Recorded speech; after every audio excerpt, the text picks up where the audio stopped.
I'm delighted to be participating in the US-China Forum organized by Asia Society and Aspen Institute.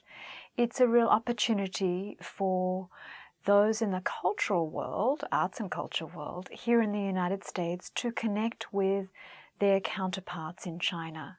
I think it's really one of the first opportunities for especially many of the Americans to be able to travel to China and experience firsthand many of the new developments that have gone on in the past 20 or 30 years. If I think to my own experience in writing about and actively participating in the Chinese contemporary art world, I think of China as having undergone not just enormous changes, but really what we've seen happen is the birth of Chinese contemporary art. We often think of that as being in 1979, and in this time we've seen a full expansion of the ecology in China.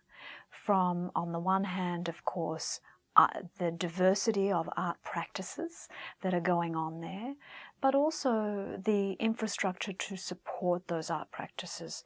Certainly in the early 1990s, when I began to travel extensively to China, this was a period of time when artists really sought opportunities to show their work outside of China.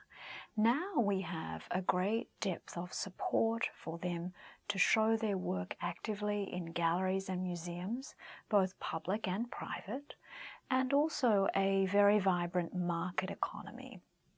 And this is in fact one of the subjects of the panel discussion that we'll have in Beijing at the National Performing Arts Center, otherwise known as the Egg, where I'll be in conversation with two of China's leading artists, Xu Bing and Liu Xiaodong. Both of them have taken very different paths in their careers, but essentially they are both considered at the top of their field. Xu Bing, in fact, spent over a decade here in the United States, in New York City, in fact, and was really known as an international artist. He was invited back to China to become the vice president of the Central Art Academy, otherwise known as CAFA, in Beijing, and it's really one of the two premier or top art schools in all of China. So he was one of many in the diaspora who returned to China to take their place within the very changed art scene. And then you have Liu Xiaodong, who is he's a painter, otherwise known as the darling of the art market, because his paintings often top records within the auction scene. But he himself has also evolved and is kind of a representative of this new realism style of painting that has a lot of support in China. There are, of course, American artists, visual artists, who will be traveling to China, who will also be in conversation. If we think of some names, there's Eric Fischl, who in many ways is Liu Xiaodong's American counterpart, in that he's a painter who really emerged in the 1980s as one of the top artists during that decade for his kind of new realism as well. So it will be very interesting to see how their experiences have differed over the past decade or so.